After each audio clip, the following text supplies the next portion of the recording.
Okay, we are recording already. Welcome everyone. This is Not in Media. I'm Luciana and I have a lovely guest today. This is Jan Kersschot. Hi Jan, how are you? Hello, Hannah. Nice to meet you. Greetings from Oh, Belgium. yeah, nice to meet you too. Thank you for accepting the invitation. My pleasure. Hmm. Hmm. Well, let me start by asking you what draws a physician into the subject of non-duality? I would say that I wasn't a physician yet when I got interested in, let's say, this subject. It started when I was like 18, 19, 20, that I started to look for complementary medicine books. And in one of these books where they talk about different type of techniques, one chapter was about transcendental meditation, a mantra meditation technique that most people are more or less aware of. And as I was also interested in the scientific part of it, because they were really putting people on EEGs so that they can check the brain waves before, during, and after meditation, that got my attention.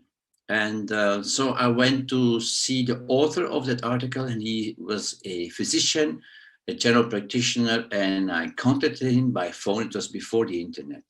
And he said, oh, yes, you have to do this, and we will get in touch. And he sent me to a TM teacher, as I call it, and I did my official sort of introduction. I got my mantra and everything.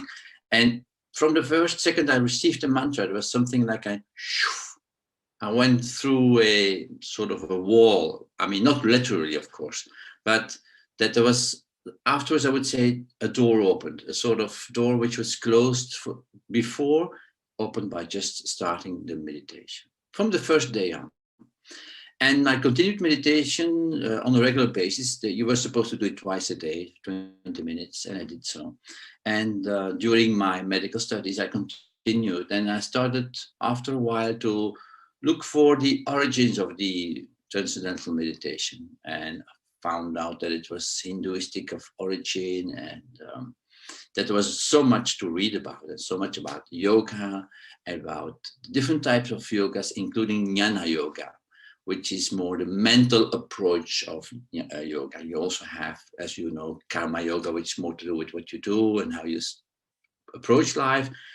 Bhakti yoga, more with devotion. But jnana yoga approach sort of appealed to me because it was like not too misty, not too religious. You could sort of understand to a certain point. So I started to read about jnana yoga like Vivekananda, and at that time there was not so much. There were only a few.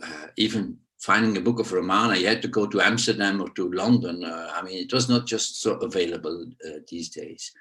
But something happened, and I continued to meditate, and also joined a group of meditators in Belgium who were of the Muktananda lineage, which is a specific lineage, sometimes called Siddha Yoga.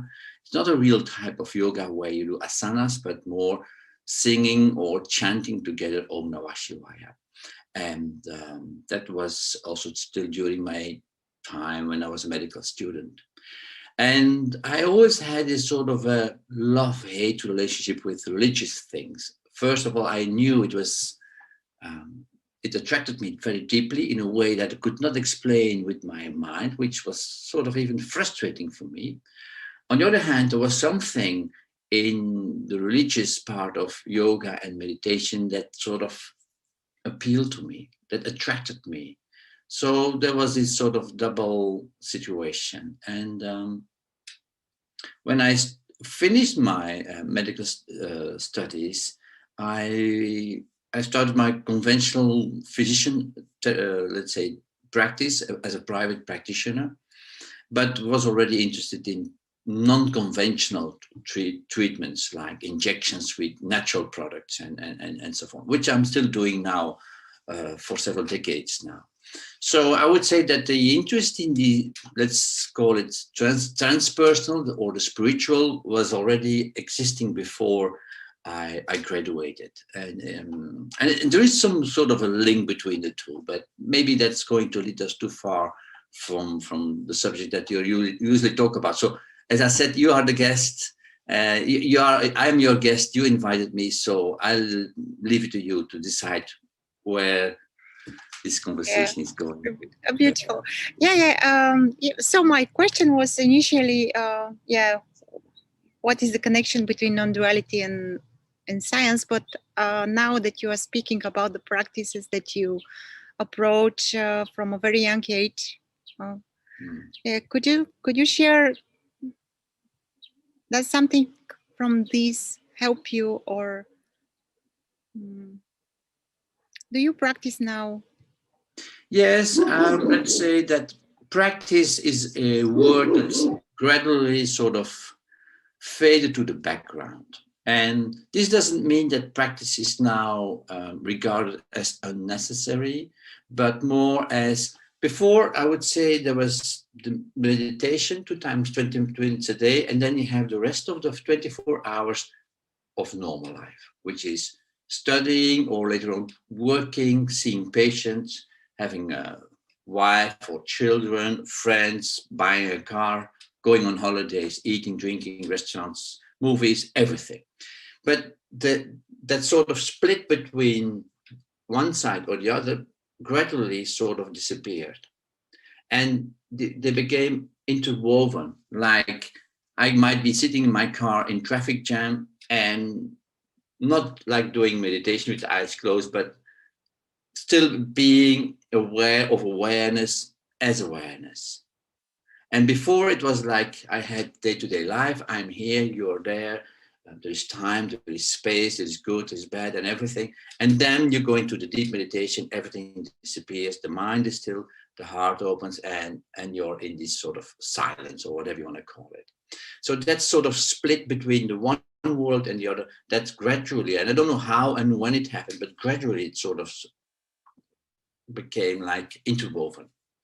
And of course, there are moments in everyday life where, there's a problem by you receive a phone call for someone, or there is an email, something you need to do, something you didn't expect, something that you didn't like at all, or something that you love very much, or good news, or whatever. This brings you a bit more in this personal story. I'm here, I'm that age, I'm doing this, I'm going there, all these things. And then there are more and more moments where it's just sort of life is flowing. Everything is happening.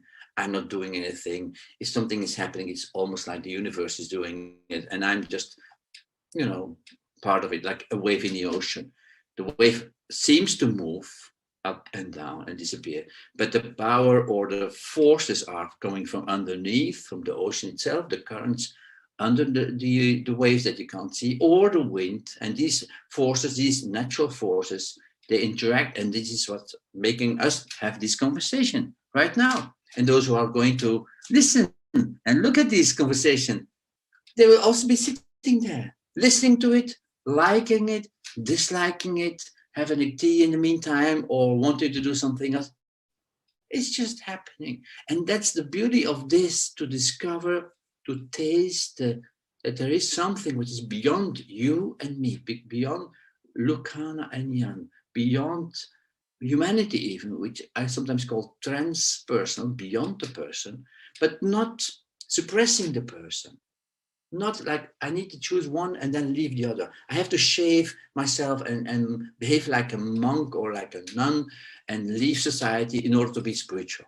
I always thought, even when I was young, when I was a medical student, I thought, no, this doesn't work. It's not, because if it's natural, if it's divine, then everything is included. Everything. I mean, the things that your body enjoys, longs for, they're natural.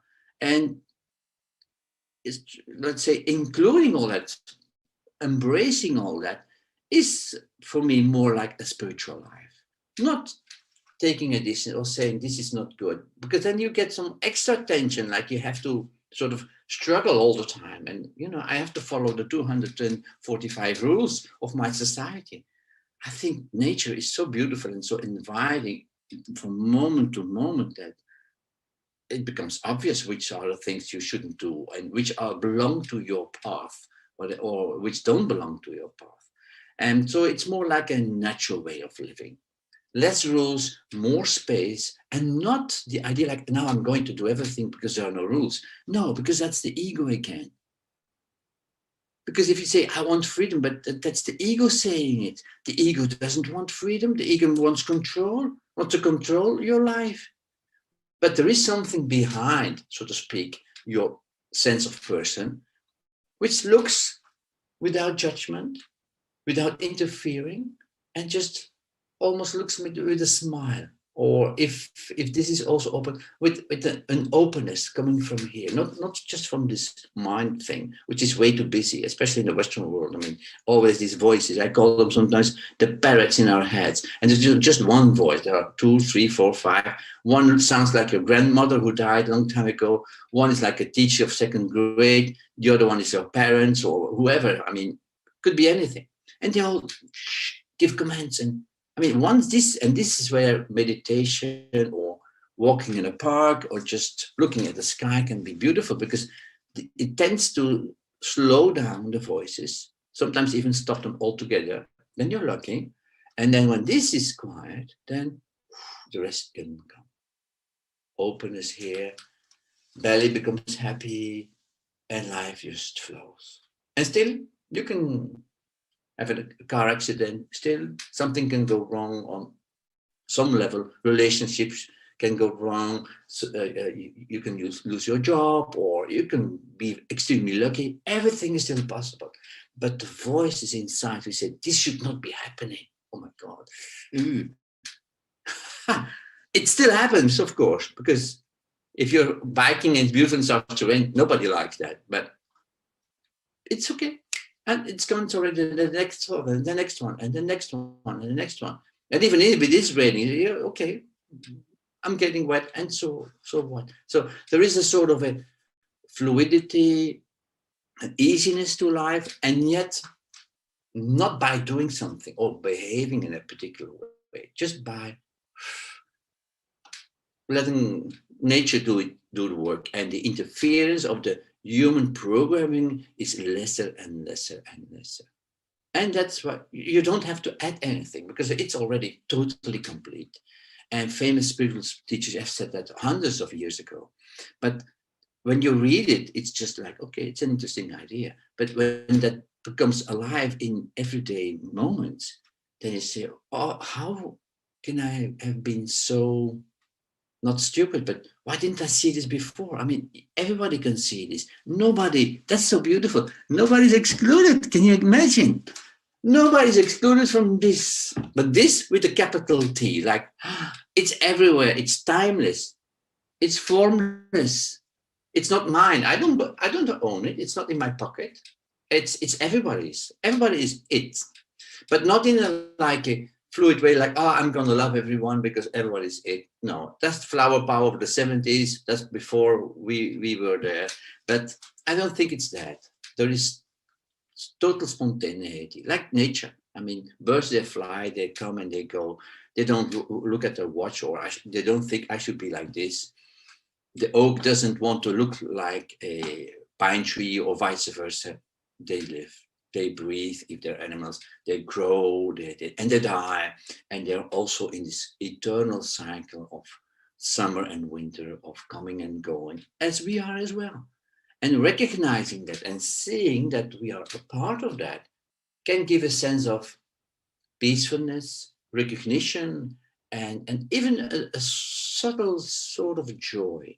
But not the joy like, oh my God, I'm the person, I have won the golden medal or whatever. No, a joy, and you don't know why. A joy for no reason. You don't know why. They ask you, why are you happy? I don't know. It's inside everyone's heart or system or whatever. But we have covered it up with all these layers of conditioning, like a big lasagna with many layers of conditioning. And when these layers are taking off by whatever, it could be meditation, it could be just good luck, by being in nature, or by being with someone who is on the same wavelength, where you resonate with, then all these things are just, oof, they're gone without doing anything. And then they say, what did we do? No, nothing. Did we change our diet? No. Did we do the lotus position for 3 hours without hardly breathing? No, just normal. And then there it is. And you say, this is what it's all about. It's simple, it's clear, it's light in the good sense. It's even not easy, because easy is something of the mind. It just is. And all we can do or should do or are invited to do is to recognize it as something there and here in the same way. And mine is not better than anyone else's. It doesn't matter who you are, what you've done yesterday or 10 years ago, or what is your position in society. All these things that just don't matter at all. And that's the sort of freedom, because you can let other people be as they are. You don't have to change them. Of course, I would like to change my neighbor if he's making too much noise in the garden or whatever. Or you think about politicians and think, oh my God, what is he saying? What is he doing? And of course, these ideas, they can still come up, poop, and they're gone. Up and they come and they go. You don't jump on that train and make a story out of it. You let the train come and go. Like you go to, I don't know, London or Paris or any city which have a big underground. They trains come, they open the doors automatically, and then you can step in the train. But if you don't do anything, the door closes and you let that thought go, or you let that emotion go, and they don't stop, and they never stop. But there is something which is beyond time, which is this. And I'm pointing here because it's not behind me, and it's not even in my head, you know what I mean? But it's like the big seer, the ultimate seeing, the last sort of witness, the one who is watching, but it's not the person, because it can also see Jan or you or anyone else can say, me, the sense of being a person can also be noticed, can also be seen. So there is something else, which is you as a person there and me as a person here. We are aware that we are. Nobody can say, I am not. Have you ever met someone who said, no, I'm not, or I'm not here? And then I'm not, I mean, everybody says, yes, you say, I am, and then you say your name, you say, Luciana, or you say, I'm Jan, or whatever. But if you leave out the name, if you leave out the gender, like I'm man or woman, or I'm from Bulgaria and I'm from Belgium, and all these things, if you leave it out, it's like a striptease, but not of the clothes, that's easy, but of the mindsets, of the conditioning. And we have decades of the conditioning, everybody has it. You need to function in society. But if you take them all out gradually or quite quickly, then what's left? Being. Isness is still there. you can throw everything away, even the one who's throwing it away, even that one. And then what's left? Isness, beingness, the pure being. The ocean is still there, but the personal aspects of one particular wave is gone. But the water is still water, the wetness is still wetness, and that's what everything is all about, in my opinion. If I can, it's even not an opinion. Yeah, I know. It's difficult to put it in words, although we have only words. Not only words, but we have words. Yeah, yeah. I wanted two things to question, but to ask you, but let me see which one will be first. So I came across your book, your first book. Okay. I will admit. Yeah, I will admit. I guess it is Nobody Home, right? Nobody Home. Yes. Yeah, yeah. And what for my attention was the title. I didn't read it yet so far, but I'm intending to read it. So why Nobody Home? Is it true that no one is home? Well, the book says, don't believe the author. Don't believe the guy who wrote the book. He can't be trusted. Check it out yourself. Literally. Which means that you're going to have a look. There are a few experiments in the book. And these experiments, I haven't invented them. I took them from Douglas Harding, a British writer who I met in the 90s. But let's say that it's about checking out the person you think you are, a man or a woman, and that age and so forth. Let's call him Chris. Chris is a name that we use for both female and male. So Chris is your name. So the viewers can also relate to the story of Chris. So when you were born and you were a few weeks old, they said, Chris, you look good, or you're crying, or he's big, or he has the ears of his father and the nose of his mother, and so on. But you, as a baby, you were open space. You were timeless because you didn't know about yesterday or tomorrow. You didn't have a watch yet. When you see someone, you don't say there is another human being. You don't know the difference between your father or your mother or the doctor or the nurse if you're still in the hospital. You're just open attention. After a few months, after a year, you start to identify slowly with the person sitting in the body. They say to you, you are Chris, but in the beginning, you don't care what they say because you're just a baby and you're walking around or whatever you're doing. And it takes a while before these conditionings, these programs are getting into your brain, into your computer. And after a while, when you sort of grow up, between 1 and 2 years, it's sort of integrated in your system.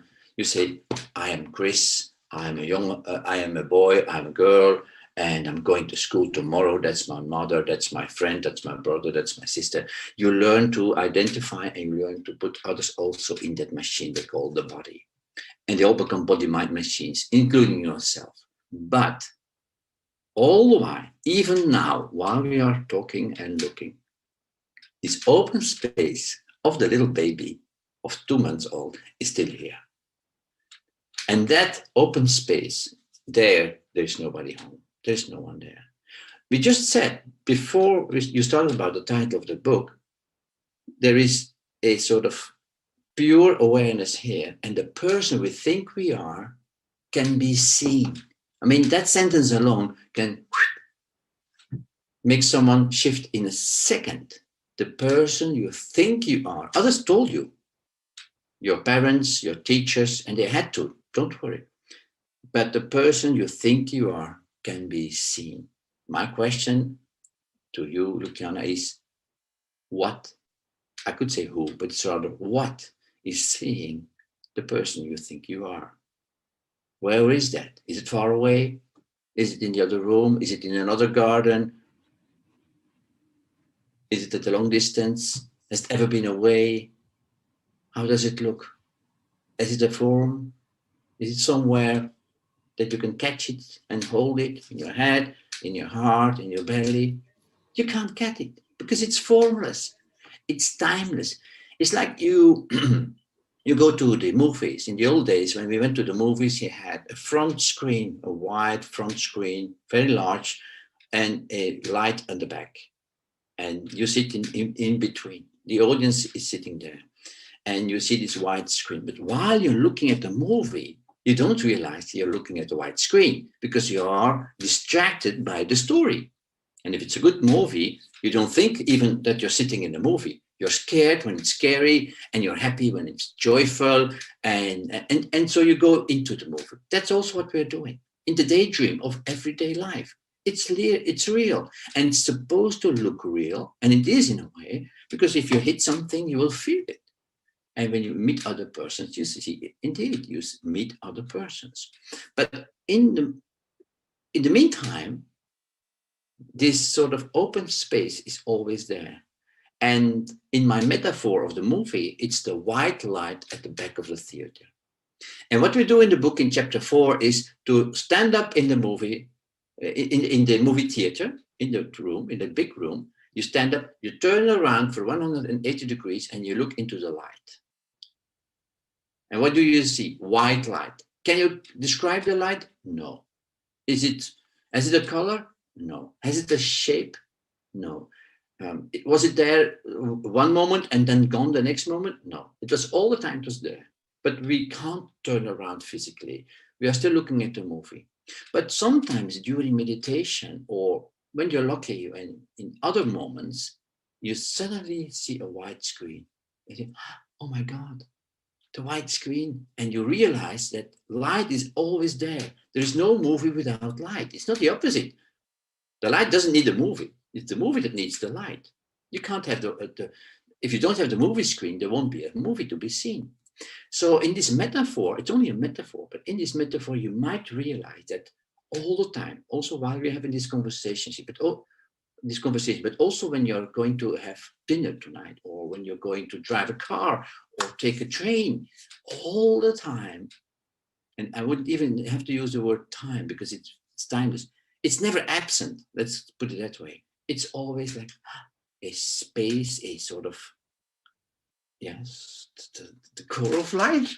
This is it. There is nothing else. And the movie appears in this, not the opposite. So recognizing this when you're already grown up, whether you're 20 or 40 or 85, it doesn't matter. It's always the same. And this one doesn't grow old. And then you suddenly walk around in my closest town is Antwerp.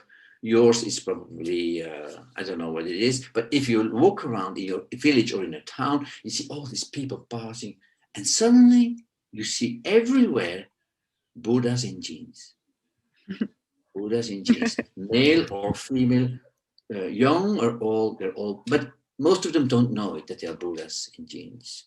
They're walking around like you and me. They're not shaven, they're not in orange or whatever, and they behave like every human being behaves. Different, sometimes crazy, sometimes beautiful, all sort of forms. And I think it's meant to be. But you recognize that what you have discovered here is also available in everyone, even the guy you don't like, even the politician you hate the most, even the people in the neighborhood who put the knife in your back, they also are Buddhas in jeans. That might be not so pleasant to realize or accept, but once you recognize this, they say the heart has no boundaries. If that is true, and I can't prove it to you, but if that is true, then if it has no boundaries, it's even the dog that was barking a few minutes ago. It's also in the birds flying by. It's in the people you dislike, people that you loved and then hated, and vice versa. Everyone and everything is it. How difficult can it be? Nobody's excluded. This is democracy, the best ever invented. Nobody's excluded and nobody's higher. That's why the ocean is a good metaphor, because the ocean, even if it's stormy, the horizon is always horizontal. That's why it's called horizon. I mean, it's horizontal. So it's not like this. Like those people are the high people, and then the non-spiritual people are the lower people. No. Maybe one wave is more beautiful. Does that mean that there are no authorities? How do you see or perceive the authority now? Authority, well, you have authorities in many ways. Like you have an authority on, I don't know, let's say medicine. And I'm not a surgeon, but you have a surgeon who is specialized in brain surgery. And he is the best in his town or even in his country. Then when he comes on television and he talks about brain surgery, he knows the techniques, he knows how to do it, and so forth. Then he's an authority in a technique. And you can be an authority in many areas of human life. But in this area, there are no authorities. Because once you are, so to speak, an authority, the person, the man or woman who is sort of the authority, that's just the one who sort of disappeared. So because that person, that Chris, whoever it is being seen as just one image appearing on the screen, on the white screen. Once in a while, not all the time. We think it's continuous, but that's a trick of memory. Memory is the ultimate trick. Yeah, what is memory? Let's see. Memory, what is memory? Memory is something that you remember that happened yesterday or a week ago, right? And that's then you make a story, like you were born in 19 whatever, and now we are 2020, so you're so old. Your memory makes a story out of it. And the ego needs a story to survive. So if you take away the memory of the ego, it dies. Because without my past, who am I? nothing is left. But that's just the beauty. Without the past, everything is there. Nothing is lost, because memory, like let's say that I was a millionaire 10 years ago, but now I lost all my money. It's only an idea in my head coming up in my brain for a second, then it's gone. I used to be very poor in the past, and now I'm rich. That's just another idea. But the awareness, the white screen, doesn't change. If you go to a movie and there is a Western and they shoot a lot all the time, and the movie ends, and you you stand up from your chair and you have to walk out, and you secretly go to the white screen in front and you check it. No holes. They've been shooting 1,000 times, and the white screen is still virgin white, untouched, unstained, crystal clear white as before.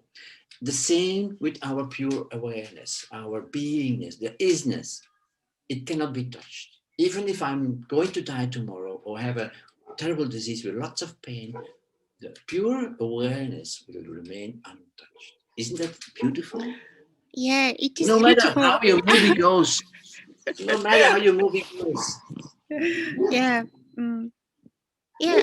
I would just like to make this short, a little comment here about the word. Yeah, we need words to communicate. That's for sure. But those like awareness, pure awareness, consciousness, Yes. or higher something. Mm-hmm. When you start looking for those, you cannot find anything at all. It's just nothing there.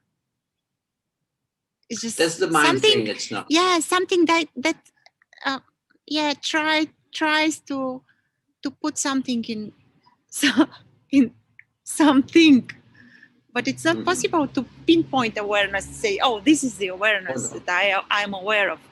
It's just I not tried possible. and I failed. I tried to sort of identify awareness or consciousness or beingness. I tried to sort of get it. So I had it. So I sort of got the golden medal of the spiritual Olympic Games. I never succeeded. I failed again and again and again. And it's good to fail. It's good to fall off your bike or whatever and try again. You step up your bike again. I mean, it's good to do that for a while, until you realize that what you're looking for is not only already inside, it was already there before you came. Because the white screen was already sort of not waiting for you, but was already there before your movie, the movie of Chris, who was born that particular day. It was already, the light was already there, and you came into the light, not the opposite. We think consciousness is in our head, but that consciousness is a very limited consciousness. It's the medical consciousness, which they inject something in your arm and then you sleep for 3 hours during operation. Yeah. That type of consciousness, it can sort of come and go. And brainwaves can check it, because your brainwaves will change. But that's just the limited, let's say, the small version of consciousness, which is directly related to the body and to the brain and to being awake. It already changes when you go to sleep. The closest we can get, but again, it's hard to talk about, is deep sleep or dreamless sleep. You're there, you're even breathing, something is still happening, but there are no dreams, but I mean, you're still there. There is still isness. That's the closest. It's not the same, but it's the closest that you can get in a metaphor in our, let's say, normal human life. That while there is dreamless sleep, there is no story of me. There is no outside world. And yet I am. So that's, I think, the closest we can get to this. But close is not a good word, because it seems like you can approach it, but it's everywhere. Sure.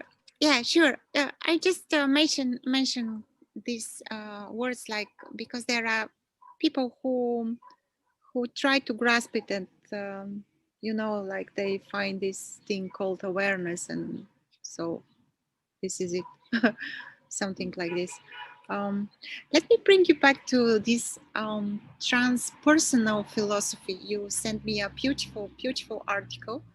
Yes. I've read it with, it was lovely to read it. Can you share something about this briefly, or of course, as you wish? So so non-duality means not two in short terms. Yeah. So non-duality should is it possible to include no, it's a stupid question, of course, but how philosophy match with non-duality? Okay. Mm-hmm.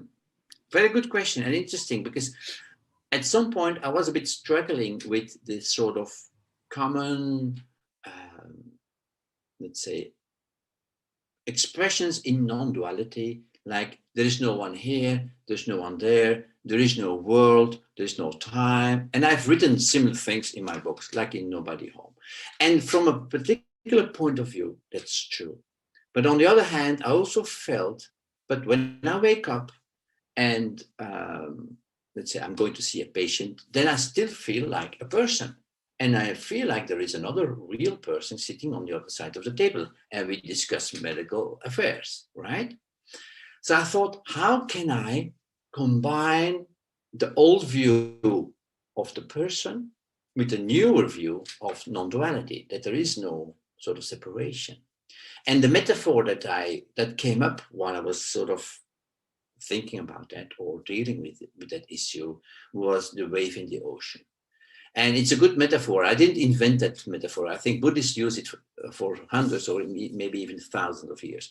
But the metaphor of the ocean, the wave is your personal life. Suppose that we will live here for 8 decades, for 80 years, more or less.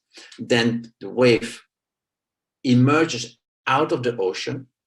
And then around let's say, year of 40, you get your maximum, and then you go down again. And at the age of 80, you disappear again.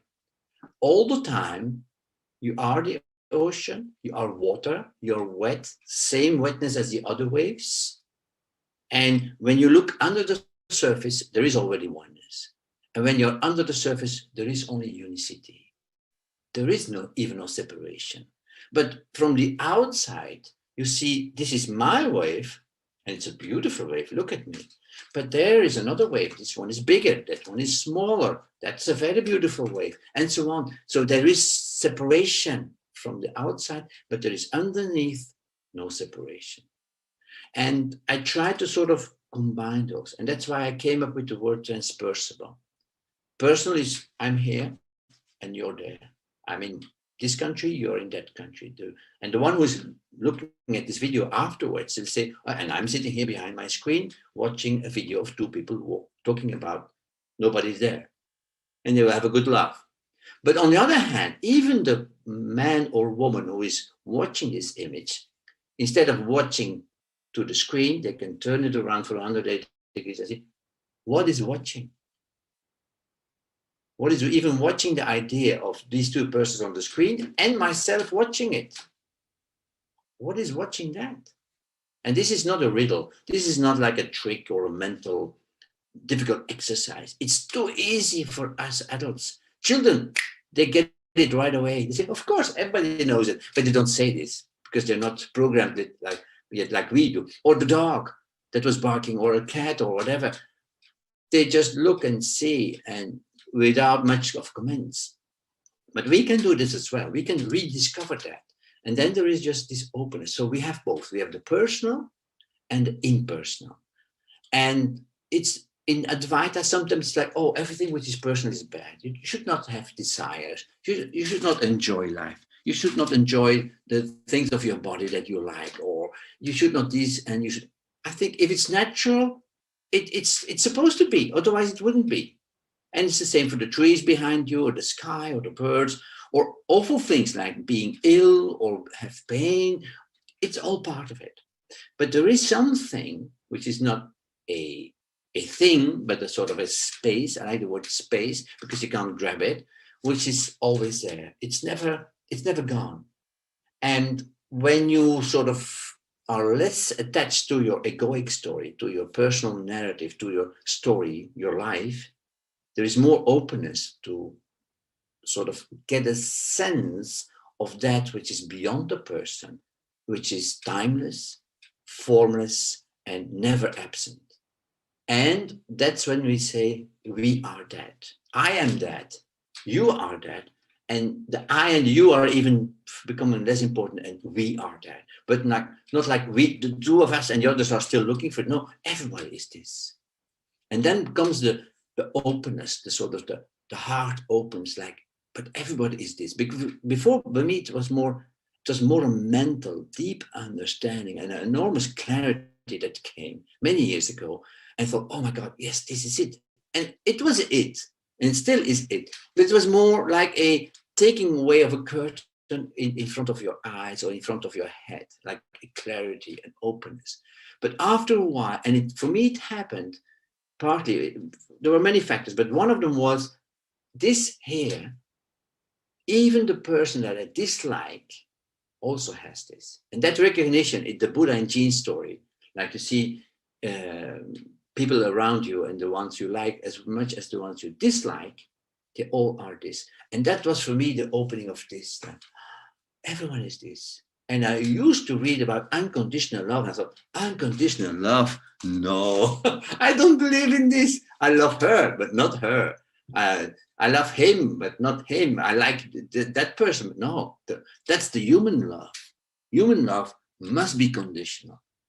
It's a different type of love. Like the awareness of the brain is different from the pure awareness, which is endless. It's the same with human love. Is more egoic love. I love you because you're beautiful. I love you because you take care of me, and vice versa. And we know how it goes. Sometimes it goes good, and then we're happy, and then we're not happy, and we get a divorce or whatever it may happen. That's temporarily, that is conditional. But this love, and I can't discover it because we are that, is unconditional. It doesn't, because the mind is quiet. The parrots are all sleeping. They're doing siesta all day. So all these voices that say, you should this, don't do this, don't do that. Why didn't you do that? Why? And so forth. When these voices are sleeping, then this can open. It's already open, by the way. It's always open, but it's covered. I use the term overshadowed. Something which doesn't exist makes it dark. But it's only a shadow. And then you think there is no heart. I always thought the heart, okay, that's a beautiful story, but I mean, it's too pink, too childlike, I mean, or too childish rather. So I thought it doesn't exist. But when this opens up, or the shadow is taken away, you say, oh my God, but this is the most important thing. The head is just, this is much better.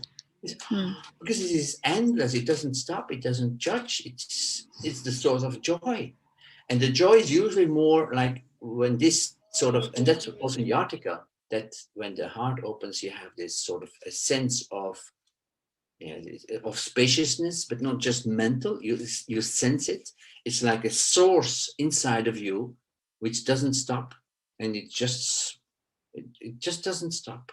And I don't know. It has to be in this sort of order, but then the belly is sort of a source of joy, of peace, of what the Indian call Ananda.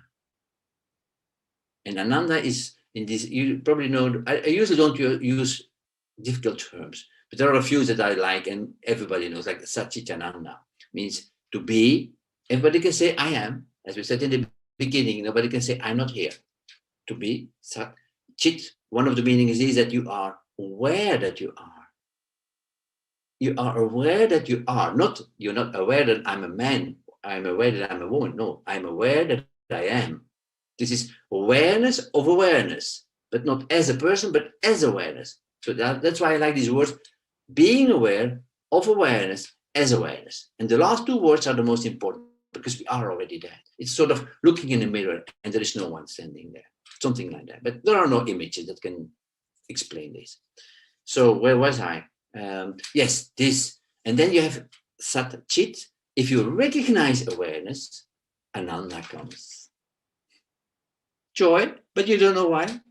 Not happy like, party time, loud music, drinking a lot, and we are having fun, discotheque. No, you can sit in the car, you can sit in the train, you can lie in your bed, you can have a cup of tea, it doesn't matter. Just the joy of being.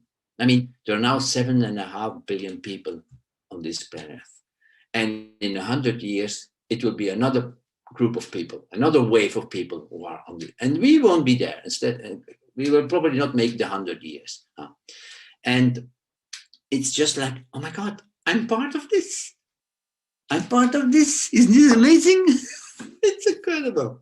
It's just, Yes. yeah. And Yes. maybe sometimes I feel not too good. And I say, oh my God, the world is not doing it. And then I feel happy. But we are here. That's amazing. It's a miracle. But of course, we want a new car or new shoes or new house. And then, of course, our mind is on that.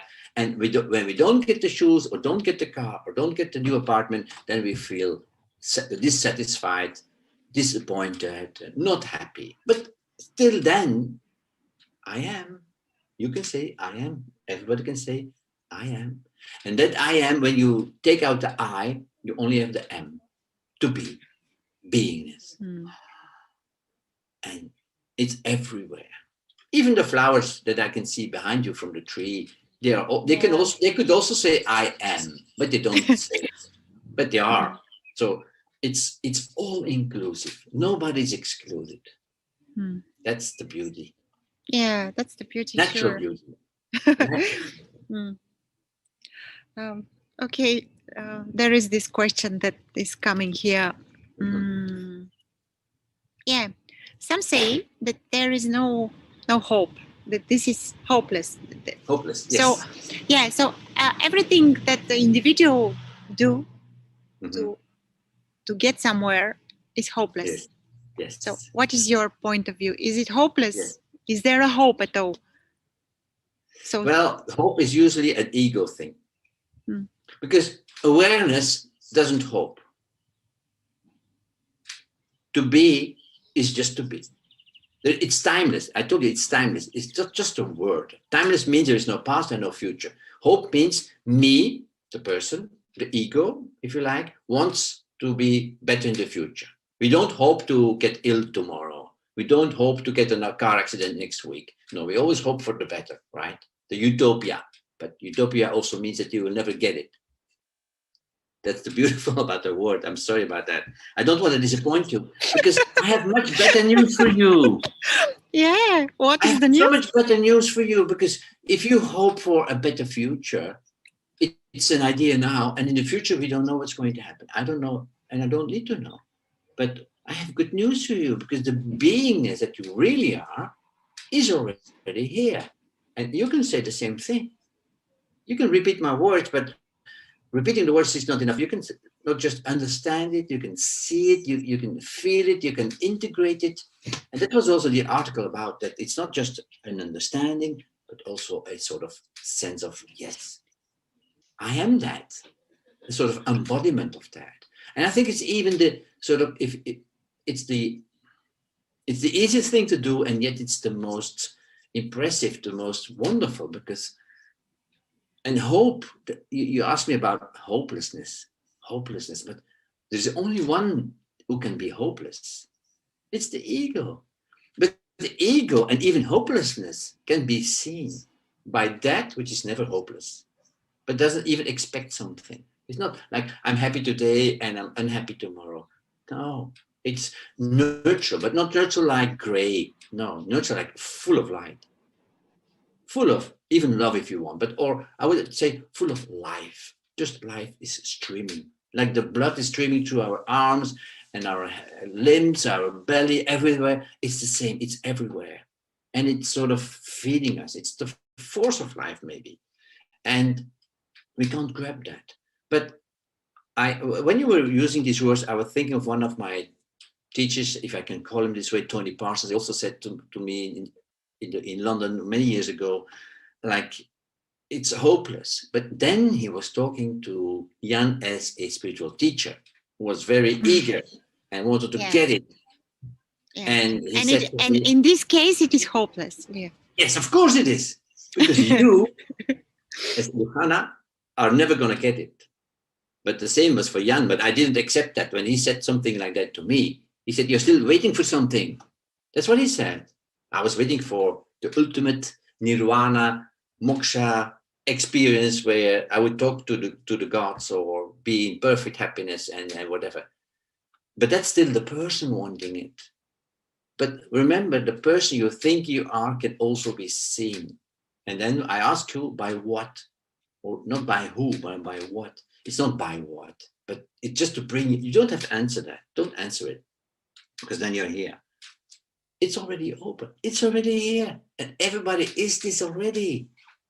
That is so beautiful. So you can't do it wrong. That's the good news. But the ego says, no, it can't be that simple. Or not me. He maybe, or she, yes, but no. You know, if you know me, I will never make it. And that's, again, the parrots. They woke up and they heard us talking. They said, oh my God, this is not going the good way, because we are going to lose ground here. We are going to lose our position. It's the ego is sometimes like a monkey behind the wheel of a car.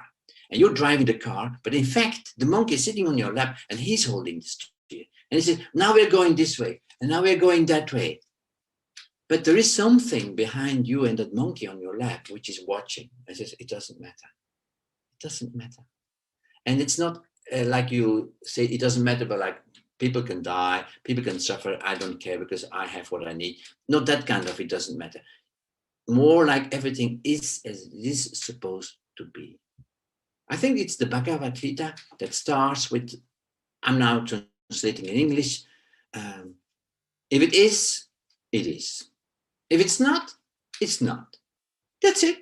It's too simple. Exactly, because Arjuna received these words, according to the book, from Krishna, from, let's say, the divine creation.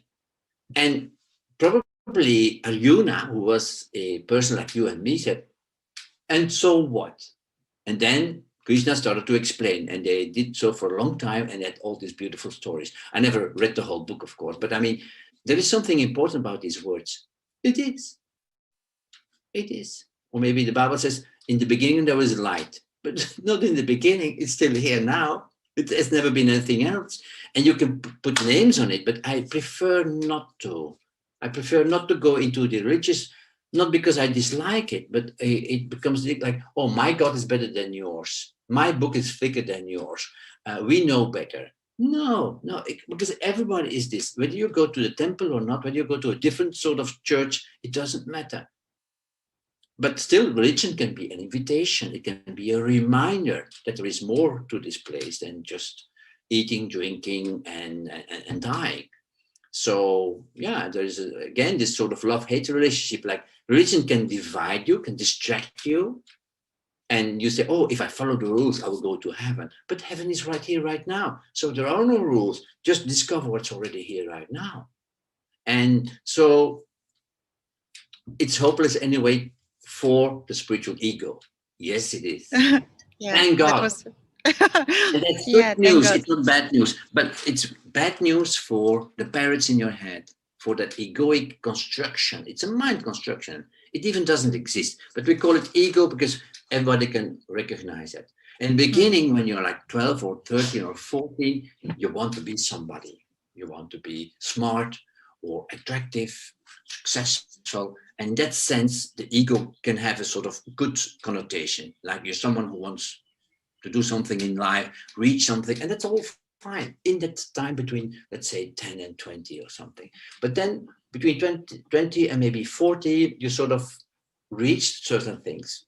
Sometimes you fail, sometimes you are very successful, but you start to sense, I think, sometimes for some people it comes earlier, but most people at some age start to think, is this it? I mean, okay, we will eat again tomorrow. We will go to our job together. We will have a holiday next year. And is this it? They might have some sense of something lacking inside, or also noticing that a new car, a new shoes, a new relationship will not fill the hole here. So it's a good thing because you have tasted everything and you say, no, this is not it. And then you go and look for, and then you might end up in spirituality, yoga, meditation, Advaita maybe for those. Or it's not necessary to end up on one of those things. I'm just, something came in here, like have an example, very fresh, like from last 2 days. My brother's family, he's not into this subject at all. And when we are together, like now in Bulgaria, there are holidays, like Yes. we celebrating Easter, and we don't speak about. I don't speak about this. I used to, but No, lately no, not no, don't do it. at all. Don't. Not at all. But No, no. I'm noticing with such a curiosity, like he behave without knowing anything at all. No, not that it's important to know, but he's enjoying these simple things like taking care of the garden, the Yes. grass, the Wonderful. flowers, Beautiful. playing with the guitar, and so Yes. it's for absolutely it's for everyone, and it's not needed to know And of what course, this is. no. He And he maybe he, he doesn't know what non-duality means, and he he doesn't doesn't have care to. at all, and he's happy. Exactly. And maybe he can be your teacher, your advisor teacher without being Oh, aware of so it. sweet.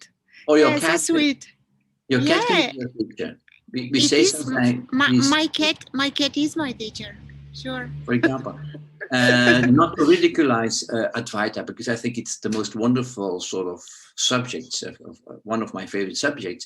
But um, I think those who are into this seeking, they are more aware that something is lacking, or could be the opposite as well. They have had an experience. I had an experience when I was 15, and that sort of, I think I was too young, but it sort of ignited something. Like it was a sensation of wholeness and peacefulness and Mm. everything that you read in the books, but it lasted, let's say, a few seconds or less than a minute. And I think maybe subconsciously I said that was what I'm really looking for. And subconsciously you go back to that, or you want to go Yeah. back there. Yeah. And then you go to meditation, or you do a chanting in a group, Yeah. and You suddenly, try several. Yeah. Lots of yes. stuff. Yeah. In So the I story think of Luciana, I also tried so many things. Not so Mhm, many, but I tried here and there. mhm. Mm. If you have some message, let's say, or what would you say to those who are seeking for something? Would you advise Yeah. them to? Advice. Yeah. There is Do you no have advice. anything? Mm. Everything I would say by the majority of the listeners or viewers of your recording, it would be easily taken by, let's say, the egoic mind. They say, "Oh, he's giving us a tool," Mm. and it's like the monkey behind the wheel. The monkey will keep control, and all I'm asking is remain behind the wheel. Pretend to drive around. It doesn't matter if it's the monkey or you, so to speak, and sort of sit in the back seat and look yourself and the ego driving around. There is something, but that's not the person that can see all these things. The final witness who hears everything, the dog, who hears my voice, the sensations in your body, all of it is witnessed by something which cannot be seen. It's the invisible seer, so to speak. But it's not like a magical thing. It's so ordinary, so common. It's the most common thing there is. And there is no advice to bring you to where you already are. I can't say where you have to go because you are already there. So I can't give you any advice. All I can say is be vigilant. Be vigilant. Look, but not just look, no. Vigilant and be, let's say, for example, vigilant about the voices in your head. The voices saying, oh, he's interesting or he's not interesting, or I should do this, or I should be meditating more. I should not be eating this. I should not be drinking that. I have to Mm. read those books about Advaita. I need to open my heart. I need to go to India. I need to go to China. I need to go to Japan. All these voices, they are also seen by that which cannot be seen. So all I can do is ask you, and that's also what is described in the books, point you to that which has never left you. It was already there before you were born. I'm sorry to say that. You came after. You didn't come first. It was already there. And that it with a capital I is not something that I have and you don't, and you have to get it by doing something. So there is no sort of path from A to B. There's no path from the bottom to the top of the mountain. You're the whole mountain, the top and the bottom, the wave and the ocean. You You are already everything. But the mind says, no, no, no. You're a man sitting on a chair talking to a computer. And you say, I'm a woman, I'm sitting on a chair, I'm talking to a computer. But that's the mind. But the mind loves it because that's the only way to survive. We have a survival sort of instinct, they say. When you start drown, you will do everything to get air, right? But there's also the survival instinct of the ego. It's as powerful as the other one. To survive and to do everything to keep itself in the middle of the game. And what we're doing now, and the pointing exercises that are written in those books and in other books, they are like bullets for the ego. Mm. And the ego will do everything to sort of escape from that. Say it's not interesting, or don't listen to this guy because he's crazy. Maybe he's doing this or that. Or they will come with stories not to listen to this or not to go into this because it's the death of the ego, and the ego wants to survive. And that's what you sometimes see also in Advaita circles, that people say, "Oh, I'm not here. My ego died." But that reminded me of a beautiful YouTube movie that's of only 2-3 minutes, of something like National Geographic or something about wildlife. And it was about snakes. And certain snakes, when they're in danger, what they do, they pretend they're dead. They're lying on their Yeah. and they make even a smell. They make a smell as if they are dead. So predators are walking by, they say, he's already dead, I'm not going to eat him. And they walk away. And then afterwards, they wait and they look, the danger is gone, and up they are again. So it reminded me of, I'm not talking about anyone else because I'm not interested in that. There are Buddhas and genes all anyway, but it's good to be vigilant, to be clear, to check out your own thoughts, feelings, and conditionings, all those programs, and say, you can live without them. It's like if you have a smartphone and you put every time a new app and another one and another one, what happens? It becomes slow. The battery is dying very soon. I mean, if you take these programs out, it works better. It's the same with this. These conditionings, you only throw out those that you don't need. So you can, if you are conditioned that you love chocolate, why not? What to do? It's okay. If it doesn't make you ill or whatever, why not? But all these other programs that you receive for free from your parents and your teachers, and maybe even the books that you've read or the movies you've seen, they have conditioned you, they have programmed you, literally like a computer. And some of these programs are very good, and some of them are slowing you down. And also making it possible for you to see clearly.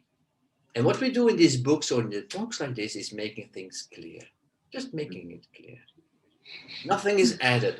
If we are doing something, it's like letting go. You're all walking around with a backpack full of heavy stones, the stones of your parents, of your teachers, of religion, if you were raised up religiously, and so forth. And what we do sometimes is take out the stone and we just leave. We even don't look at it. When you mention about lighter. See again? Well, when you mention about books, you say books and talks. Maybe it will be good to end this talk with to share if you make any talks like Zoom meetings or any. I used to do it. I think there are so many wonderful teachers around on the internet and the live that maybe when they ask me, I usually go. But it's not like my major mission that I need to bring people to this clarity, because they're all Buddha and genes anyway. I mean, whether they get it or not doesn't matter. If someone approaches your website, they can contact with you or you contacted me. I mean, so Buddha and genes. I like this. Oh, this my dog is coming. Okay, there it is. All free, no mind, no ego, or not much, and that's good. So your dog is also a mirror, but a mirror for what you are, not what you think you are. You can still be human. I mean, if you like dancing, go dancing. If you like drinking, you can go drinking. But the essence, this cannot be changed. And if you're clear about that, it just automatically, it just changes your life, but not like you. changing that everything will be perfect now. No, perfect is Yeah. in the mind. Yeah, paradise is only in mind. Yeah, it's just one heart. Oh, I guess this is a perfect ending. I'm going to stop now the recording.